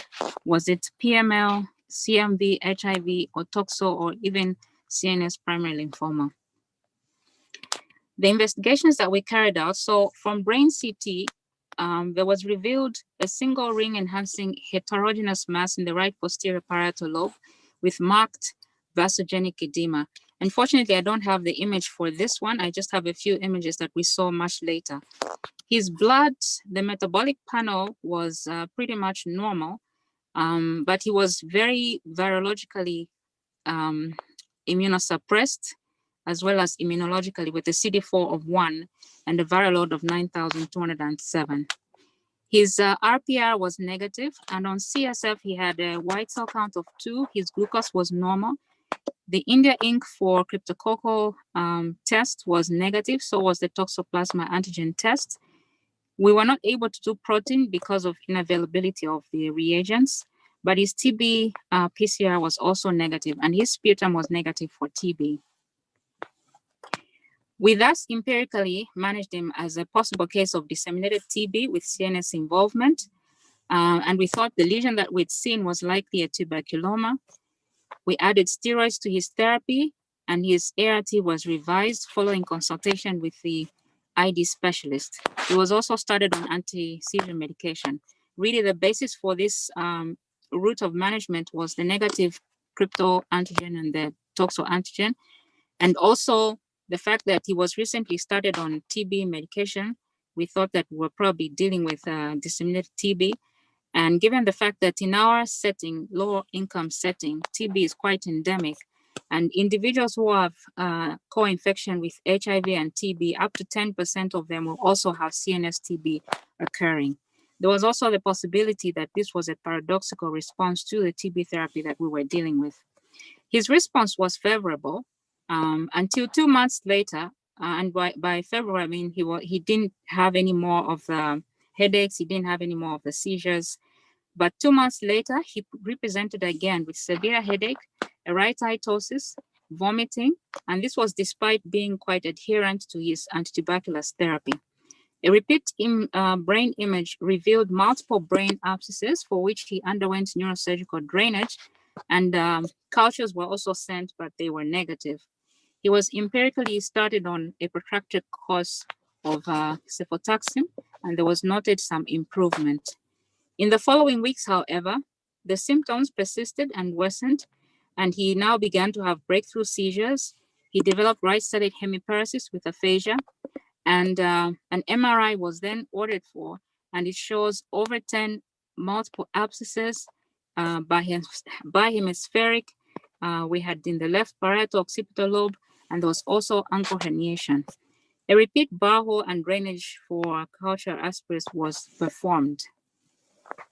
These are some of the images that we see. So we're looking at T2 flare, and you can see in the image on the left upper side, we can see some of those lesions that even in the right, you can see them almost deforming the skull. And we can also see on the right side, we see the image with a midline shift, as well as in the image below, you can see those multiple images. At this point, we began to consider what lesion or what etiologies could be presenting with multiple brain abscesses, also giving us stroke syndromes. And some of those etiologies we thought about were nocardia and echinococcus, as well as the fungal etiologies such as the one listed above. Following the second bowel, the report that came back was that they had found filamentous gram-positive rods that were Ziehl-Neelsen stain positive, and these were identified as nocardia species. It was then that we made the diagnosis of CNS nocardia, and it was commenced on high-dose trimethoprim / sulfamethoxazole with meropenem that was given for about 10 days. We couldn't continue with this meropenem, however, because of resource limitations, but he was transitioned to co-amoxiclov and high-dose trimethoprim. He improved clinically to the point that his neurological examination showed no deficits, his seizures were controlled, and his imaging showed a reduction in the number of abscesses by the 3rd month of treatment. Unfortunately, I also don't have the newer images after this treatment, but I can tell you that this is a young man who's actually right now doing volunteer work as a physiotherapist at our hospital. So I wanted to talk briefly about nocardia. It's an opportunistic organism, causes opportunistic infection, commonly affects individuals that have got immune compromised states, such as those that are receiving immunosuppressive therapy, for instance, after an organ transplant, and also in individuals that have got HIV that's not well controlled. However, of note in HIV, it's been thought to be uncommon because of the prophylaxis that HIV individuals will get for their PCP. About 1/3 of individuals, however, are immune competent when they have this disease. It's a disease that manifests as a single organ or multifocal disease.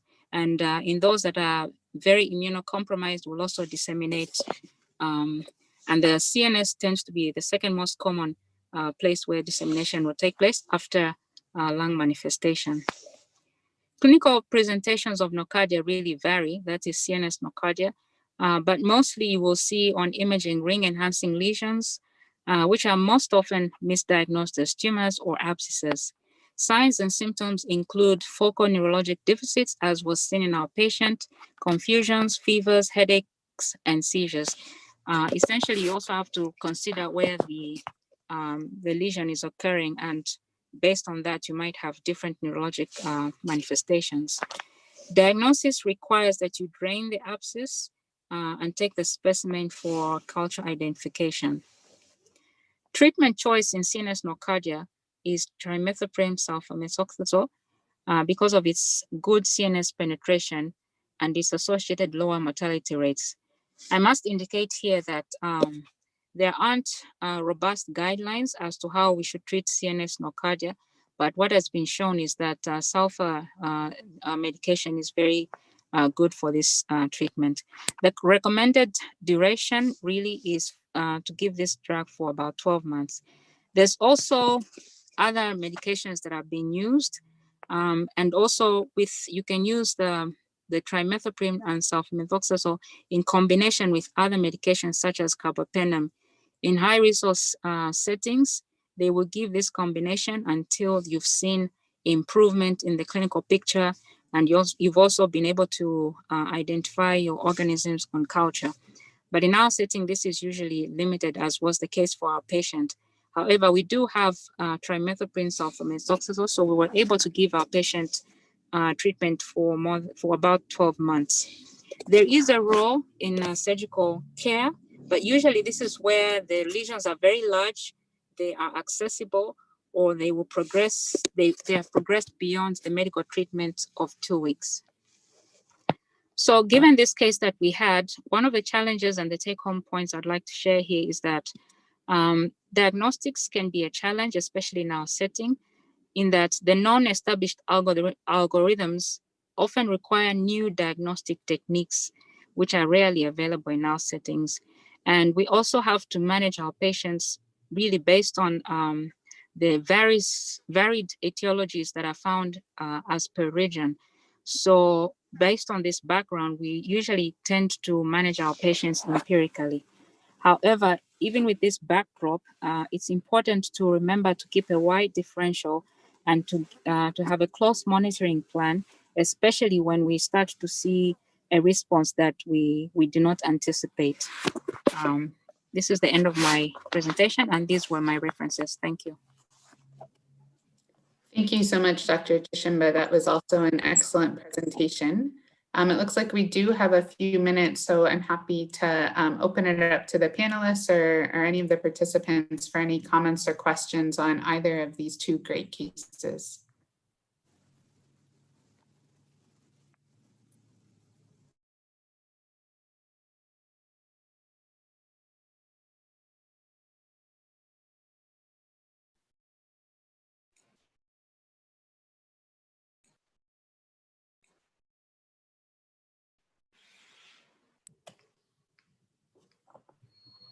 May I ask one question to Fifi? Sure, please. Yeah. Why did you consider iris, cryptococcal iris, when the immunosuppressants were removed and not added? Iris is a reconstitution syndrome.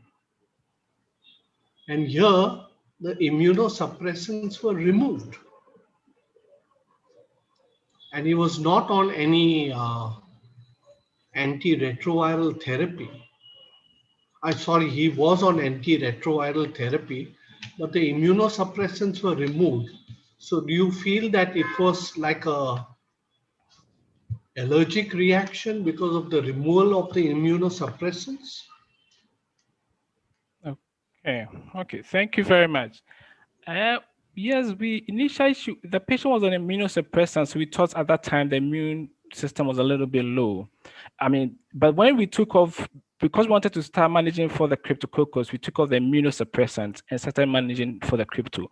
We believe at that point, some 3 weeks down the line, the body's immune system had mounted enough response to give him this picture that looks like this iris. And he was not an antiretroviral, and it's been quite noted in solid organ transplant that sometimes, especially in the kidney transplant patient, takes them 3 to 4 months.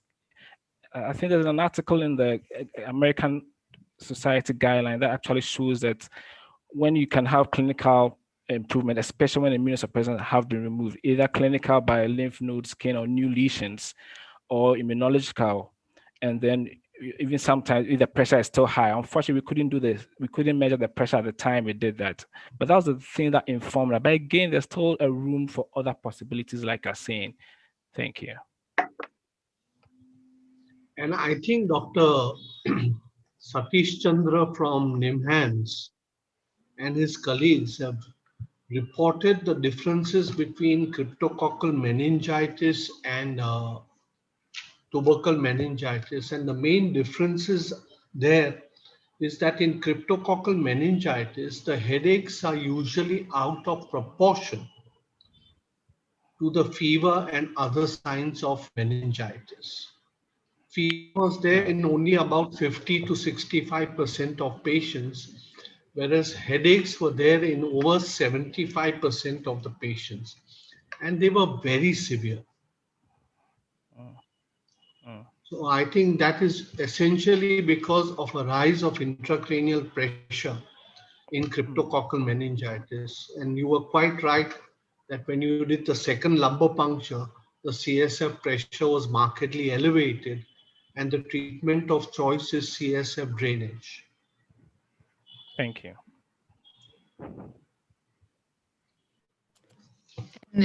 Fifi, we have another question for you. Would the skin lesions in the first case have provided the diagnosis of cryptococcal generalized infection?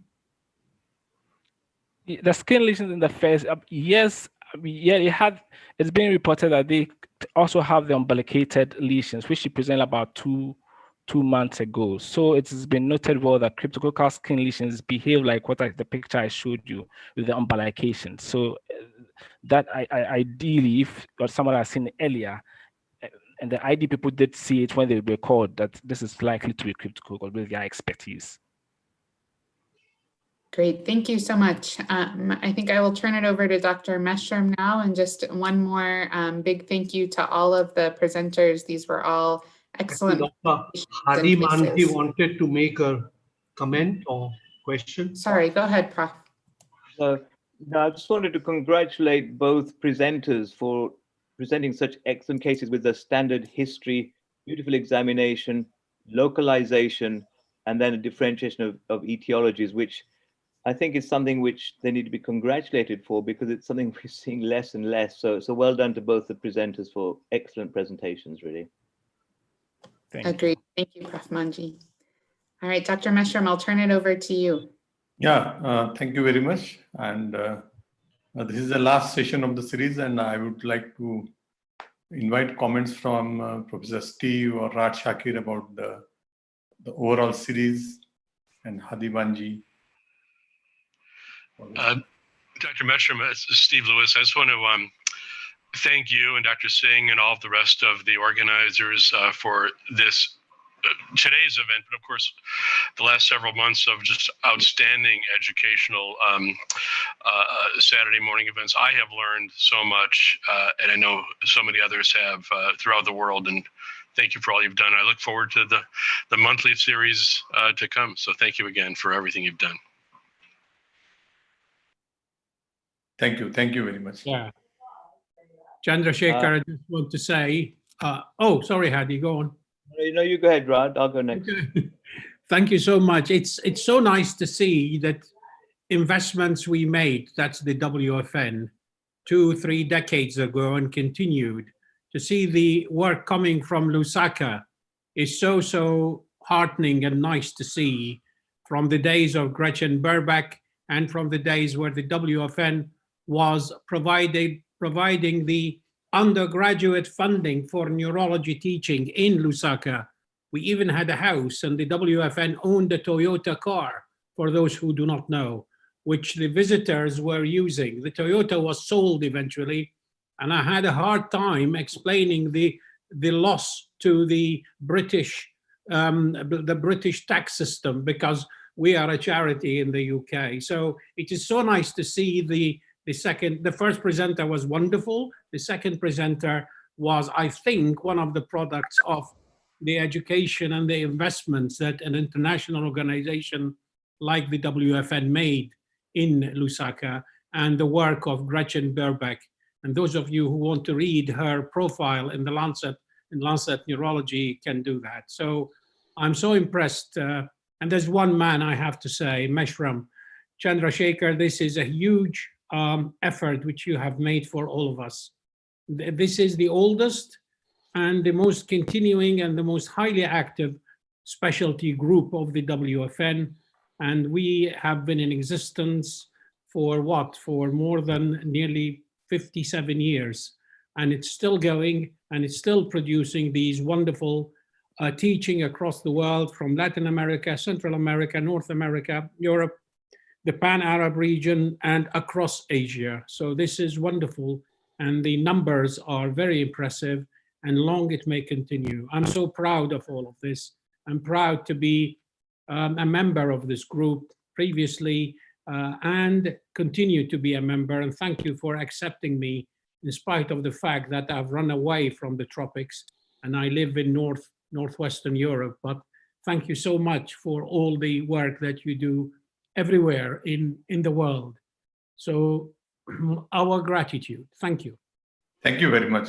And thank you for being part of all the sessions. Dr. Raj Shakir participated in all the 16 sessions of first and the second series. Thank you very much. Thank you so much. Thank you, Hadi, Professor Hadi. Yeah, no, thank you very much for these sessions. As I said before we started, I'm not sure what I'll be doing on Saturday afternoons from now on. I have to find something else to do. And I've learned so much. I've been taking notes and references for the Oxford Handbook, which is in the 3rd edition. So I've learned so much. So many congratulations. And a question for Rad, is this something which, like Lusaka, is that going to be spread to other parts? Is there a project for other parts of Africa or South America or India? Well, obviously Lusaka has been very successful. But that was, that started with my 3 predecessors 3 times before. And it started, I think, from the days of, was it Arley or before Arley? So anyway, it is possible that an application can be made for a grant. You know, the WFN has grants and they are judged annually, and we have the Secretary General listening to us. So the grants are open. And if somebody wants to say, we want a grant, because we used to sponsor the lecturers for the undergraduate program for 4 weeks. So we used to pay for their airfares. And now I don't know, because they were provided with accommodation within Lusaka University, and we bought an old Toyota, which lasted for a good 10 years, that car. And so that sort of program, if somebody wants to start it and take further, kind of show the need and the cost, and I'm sure the grant committee will look at that very sympathetically, depending on where it is in the world and the resources that are available. As you know, we are going through COVID, and I hope that the next World Congress in Rome, I don't know if it's going to be virtual or semi-virtual or a hybrid, but the applications on the website of the WFN for a grant can be made if somebody anywhere in the world can make an application. But for instance, you mentioned India, Hadi. India has several excellent super specialist institutions across the country, but Zambia, when the application was made, really they could not teach their undergraduates and they had a funding issue. So these kind of things will be looked at sympathetically by the current president, and the current Secretary General was online. I don't know if Wolfgang is still online. No, he just left sometime back. Well, there's no issue. If you go to the WFN website and apply and show a need, Hadi, yes, that is possible, depending on the cost involved. And money can be found. Even these days, money can be found. I think, Rad, it was Johan Ali. I think it was Ali. You are right. Yeah. Sorry. He started the African initiative. That's correct. That's 1996. Yeah. Absolutely correct. But we have to say, when Zambia is mentioned, and I don't know if our Zambian colleague is there, Gretchen Berbeck is the woman who really is the essence of all the work that she has. She used to do clinics. She divided her time, and she used to go do clinics. She used to be, I think she was in Michigan, but now she's in Rochester, New York as the professor. Yeah. And she used to spend about 1/3 of the year working in the University of Lusaka. Well, Diana's there now, isn't she? She's taken over, presumably. Diana, you've taken over? I think, Diana's probably taken over. Yes, I'm actually the one who founded and direct the training program. So. Excellent. Well, I'm afraid you don't have a Toyota car from us anymore. It's been stolen. Are you going to provide a Mercedes? No, a bicycle, a bicycle. healthy alternative. Thank you so much for arranging all this, and I'm really very proud of what work was done 2 decades ago, and it's now coming to fruition, to see what is happening now in your country, and we are delighted. I am delighted personally. Thank you. Gagandeep, would you like to say something? Gagan, yeah. When actually, this is for you, Dr. Meshram, when you actually proposed it many months ago, I was actually counting the number of Saturdays.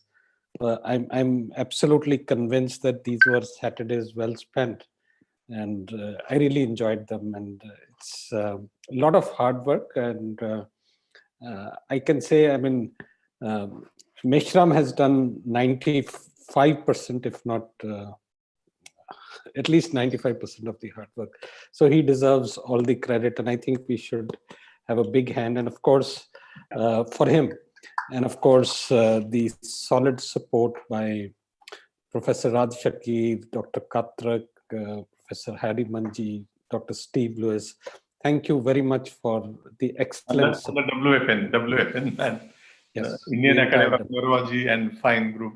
Yes. I think WFN. Thank you so much. I think, yeah. Thank you very much. Yes. And I think the information was put on the WFN website, and Steve had put it in the World Neurology. And thank you very much for everyone. Chandrasekhar Hadi wants to make a remark. Yeah. Also, I must say the IT setup for this whole project has been very smooth and impressive. It's been so easy to take part. And I'm certainly not very good at all this computer stuff. And I must say it's been very easy. So, and they should be congratulated as well in terms of helping with that organization. Thank you. And I think today's session was also great. And I would like to thank Professor Beek and Professor Brower and Dr. Kiran and Dr.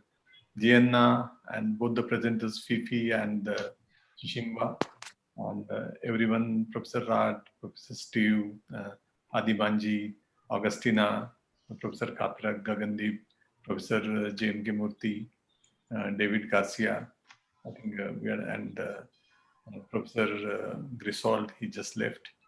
So it was an interesting session, great series. Yeah, Dr. Katrak. Can I just make one remark? Wishing all of you a very healthy and perhaps happy after that 2021. Thank you. Yeah, thank you very much. And I just also want to wish everyone a very happy new year. Safe and great holidays. Healthy new year. Thank you. Thank you all. Healthy more than wealthy. Thank you. Bye-bye. Thank you very much. Bye-bye. Thank you.